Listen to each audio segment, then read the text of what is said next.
Welcome to AI and Authenticity, the podcast for real strategies, authentic growth, and AI that works for you. Let's dive in.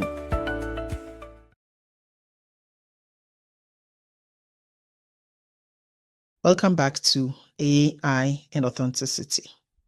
Whether you're listening in on your morning walk, in between client calls, or just taking a well-deserved break, we're so grateful to have you here with us.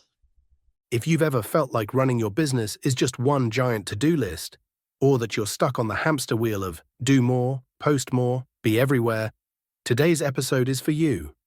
I know that feeling so well. For years, I thought freedom in business meant hustling harder or ticking off every productivity hack on the internet. But let's be honest, more systems can sometimes just mean more to manage and less time for real life. Exactly. And then there's the myth that setting up systems or automating means you'll lose your personal touch. Like if you use too many tools or templates, your business suddenly feels robotic and you fade into the background. But here's the truth. Systems should give you more freedom, not take it away. Imagine a business where your calendar isn't packed wall to wall. Your content almost runs itself, and you actually have space for what lights you up without sacrificing your authenticity or your sanity. That's what we're diving into today. Freedom First Business Systems. We'll share the real workflows, automation tips, and mindset shifts that let you simplify and stand out, so you can grow with ease, stay human, and create on your own terms. So if you're ready to stop doing more and start feeling lighter in your business, grab your coffee, notebook, or just a comfy seat. Let's dig into the systems that support your freedom, your voice, and your biggest vision. Let's have a real moment. Everywhere you look, Instagram, LinkedIn, YouTube, there's a message that if you're not hustling 24/7, you're missing out. Post more, sell more, book more calls. You can sleep when you're dead, right?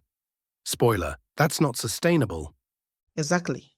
I remember scrolling through my feed and seeing other coaches and creators celebrating working 60-hour weeks or showing off their color-coded planners stacked with back-to-back meetings. I started to believe that success meant being busy all the time, so I pushed harder. More late nights, more projects, more tasks. But instead of feeling accomplished, I felt numb and detached from why I started this business in the first place. Yes, there's almost this invisible competition to be the busiest, to do it all with a smile on your face, even when you're secretly burned out. I used to celebrate filling every gap in my calendar with meetings or content deadlines, thinking it made me look legit. But it really just left me overwhelmed and wondering if I could actually keep this pace up. I've had clients tell me the same thing. They signed up for entrepreneurship because they wanted freedom, but suddenly their businesses were running their lives. Even their downtime was filled with guilt. Shouldn't I be working right now? That's hustle culture, and it's a trap. Here's a quick self-check for anyone listening. Do you ever feel anxious stepping away from your inbox or phone? Do you measure your day by how much you checked off, not how you felt? Have you ever sacrificed sleep, meals, or time with loved ones just to keep up? If you said yes to any of those, you're not alone, and there's nothing wrong with you. This is the old way talking, glorifying busyness, treating rest and space like weaknesses, and telling us we have to earn our freedom by hustling harder.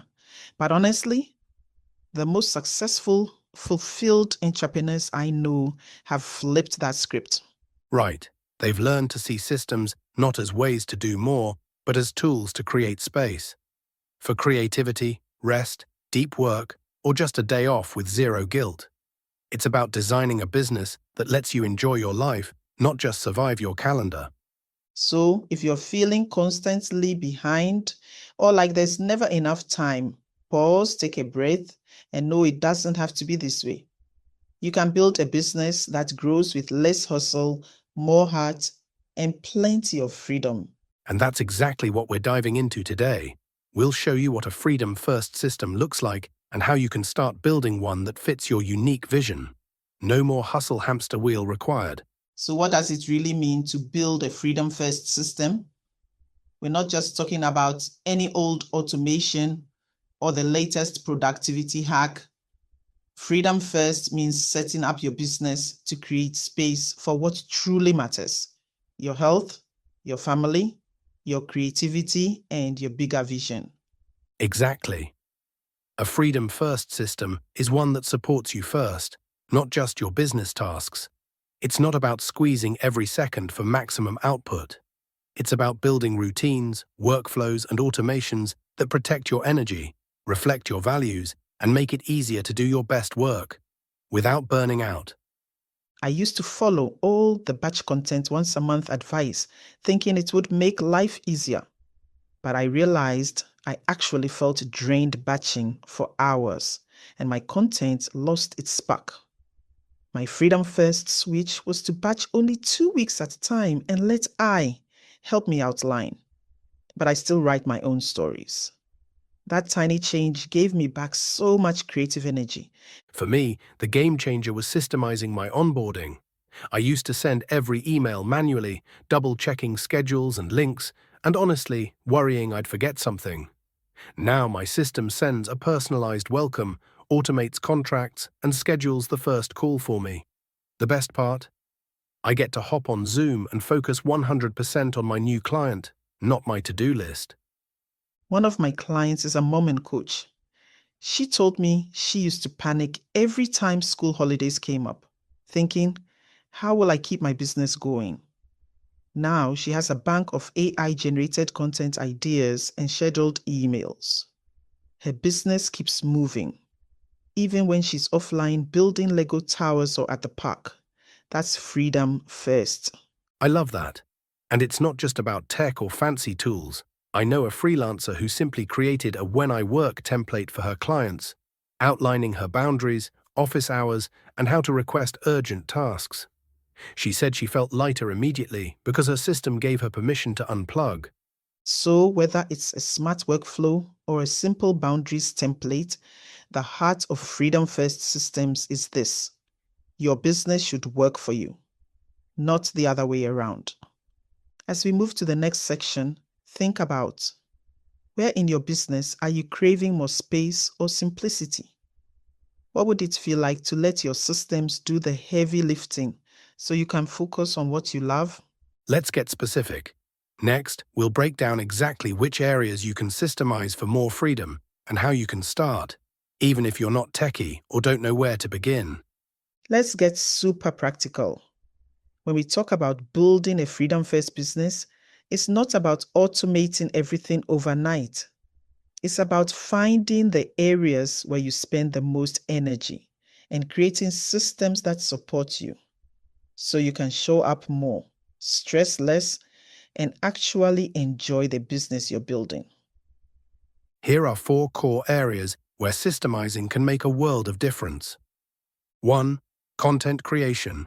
Content can be such a time suck, but it doesn't have to be. I used to spend hours every week wondering what to post, writing captions from scratch, and second guessing myself. Now, I use AI to help me brainstorm a month's worth of ideas in minutes. I organize them in a simple spreadsheet, batch write on my creative days, and schedule everything out in advance. One of my favorite tricks: I keep a bank of prompts and content formulas so I never have to start from a blank page. I love templates too. For me, the biggest win was setting up a weekly content workflow in Notion. Now, every Monday, I know exactly what needs to happen. No more decision fatigue. My posts get done faster, and I spend more time engaging with my audience instead of stressing about what to say. Second, client onboarding and management.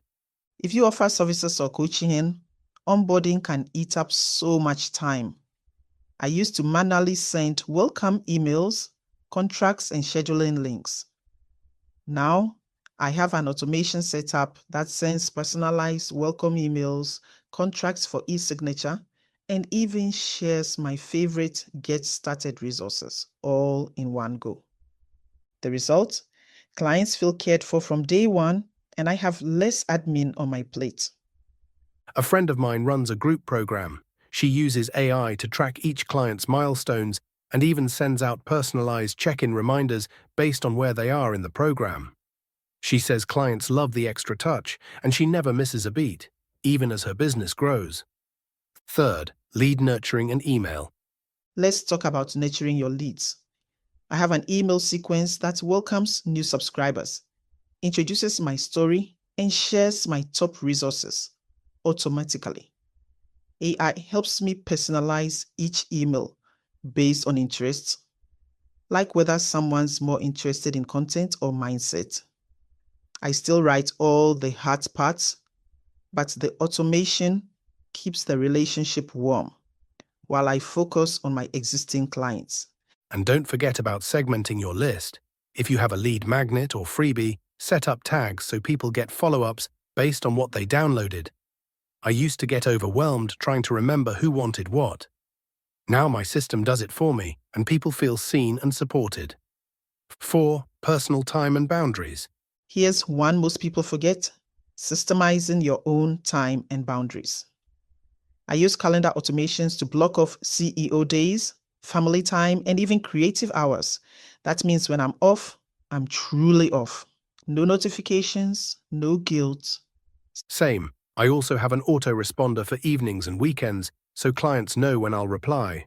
The result? Less stress, fewer interruptions, and way more energy when I'm actually working. The bottom line: systems and automations are about more than just saving time. They're about giving you space, sanity, and the freedom to show up as your best self.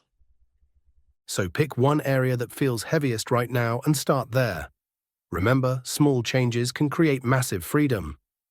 Let's tackle the big question. How do you add more automation and systems without your business starting to feel cold, robotic, or disconnected from you? Such an important question. The goal isn't to replace your personality or relationships, it's to support them. The best automations make your clients feel even more cared for, not less. My rule of thumb: always customize the first and last touch. For example, my onboarding sequence sends a welcome email automatically, but I always add a personalized audio note or short video just for that client. That way, the tech handles the basics and I bring the heart. I do something similar with my email sequences. The main content is automated, but every week I pop into my inbox and reply personally to anyone who responds to my emails. It's a small touch, but it keeps my business human and conversational.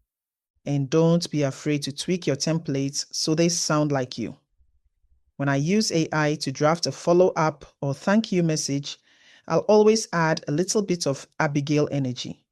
Maybe a joke, a story, or an extra resource I know will help that person specifically. Another tip: use your real voice whenever possible. For example, you could record a quick Loom video or voice memo for new clients, or add a fun GIF to your onboarding emails. These tiny touches remind people there's a real person behind the system. Here's a real-world example. One of my listeners says, set up a booking system that automatically sends clients a prep form before every call. She added a question at the end. What's one fun thing you did this week? Not only does she get practical info, but it sparks conversations and deepens relationships. The automation makes the process smooth. Her personal question makes it memorable. I love that. The bottom line: let your automations do the heavy lifting, but keep your voice, stories, and humanity at the center. If it ever feels generic or disconnected, take a step back and ask, how can I make this feel more like me? And if you need inspiration, check out our Facebook group. We're always sharing new ways to blend tech and authenticity, and you can even snag some of our favorite templates. All right, let's make this real for you. It can feel overwhelming to systemize your business, but you don't have to overhaul everything at once.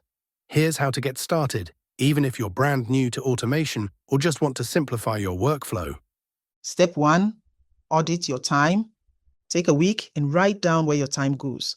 especially on repeat tasks, admin, or things that drain your energy. Notice patterns. Are you answering the same questions, sending the same emails, posting content on the fly? Step 2. Pick just one area to start. Maybe it's content planning, onboarding, or even just blocking out CEO time on your calendar. You don't have to do everything at once. In fact, it's better if you don't. Step 3. Find your tool or workflow. Look for something that's simple and fits your style. For example, you might try a content calendar in Google Sheets or Notion, an onboarding sequence in your email platform, a booking app like Calendly or Tidical, AI to brainstorm or draft your weekly content. Step 4. Test, tweak, and make it yours. Set it up, try it for a week, and notice what works and what feels off. Don't be afraid to adjust. Maybe you realize you want more personalization, or the workflow needs one extra step. Great, you're building your custom system. Step 5. Ask for feedback. Check in with your clients, audience, or biz friends. Is your new system clear, helpful, and still you? Sometimes a quick question, did this email help you feel welcome, gives you the best insights. And finally, celebrate every win. Even a tiny change that saves you 5 minutes a week adds up fast. You're building the foundation for more freedom, more focus, and way less stress. If you want to brainstorm together or get our favorite tools and templates, join our Facebook group. Share what you're working on. We love cheering you on and swapping ideas. All right, now it's your turn. This week, pick just one task or area in your business that feels repetitive or overwhelming. Maybe it's onboarding, posting content, managing your calendar, or even just replying to the same questions in your DMs. Decide how you'll simplify or systemize it. That might mean creating a template, trying out an automation tool, or blocking off focus time in your calendar. Remember, start small. The goal is progress, not perfection. And once you've tried it, come share your experience in our Facebook group. Limitless Leads, AI and Business Growth Strategies. What did you automate or simplify? What felt easier? What will you try next? We're here to support you, celebrate your wins, and offer tips if you get stuck. Plus, you'll find even more templates, AI prompts, and system ideas from other freedom-first entrepreneurs. You do not have to hustle your way to freedom. Smart systems and tiny steps can change everything, and we're cheering you on every step of the way. That's it for this episode of AI and Authenticity. If you found these tips helpful and want more, be sure to join our free Facebook group, Limitless Leads, AI and Business Growth Strategies. It's where we share prompts, resources, and ongoing support so you never have to create content alone. And if you enjoyed this episode, subscribe, leave us a review, and share it with a friend who could use some AI-powered inspiration in their business. Thanks for listening and for being part of our community. We can't wait to see what you create with AI this week. See you next time on AI and Authenticity.